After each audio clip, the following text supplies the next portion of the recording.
Are you a real estate investor or considering delving into that real estate investment market? Well, you're going to want to listen to this video while I go through Edmonton, Alberta's new infill laws that should be going into effect in January. The City Council of Edmonton has just redrafted their bylaws that have not changed since the 1960s to include a huge revamping of their infill laws and how things are going to go down. Homes like this, which is a fourplex, are going to start springing up all over the place. Some of the big changes in the infill laws are RF1, which is just residential homes, are essentially going to be changed to almost have the same as RF3 zoning. RF3 zoning is usually where you can get duplexes, all of that sort of stuff. So the mature overlay law is going to be out the door essentially. Now, what else is changing with that is height restrictions. Height restrictions are going to be changing as well. So what a lot of people are doing right now is if people had lots or houses that are a little bit larger, they are holding on to them because come January, they are a lot more valuable. Properties that used to be able to have a side-by-side duplex can now go up further, so they can do 3 stories. There will be a huge amount of density that will be going on.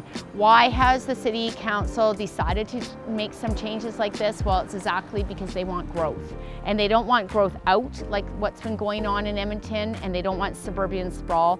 They want to try and densify the city. Now, a lot of places are opposed to this, different types of communities that have already had their fill of infill. Get it? It's a pretty funny joke. People like that are close to the university area, closer to LRT stations, they're tired of hearing, trucks driving and construction noise constantly.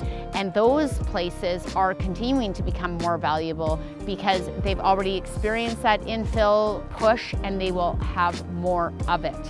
Now, something that's really interesting that's going on as well that plays into this is CMHC, which is the Canadian Mortgage and Housing Corporation, does have this crazy deal where you can go and buy something and then build on it, and you can put down as low as 5% down, and you can mortgage that for 50 years. Yeah, that's 50 years with 5% down and a 4.5% rate.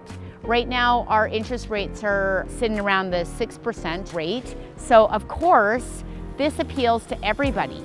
A lot of builders that were going to build to sell are now building to hold because they are instantly cash flowing. Investors are coming from Toronto in droves and different places like that to build apartment buildings that have the long-term hold on it.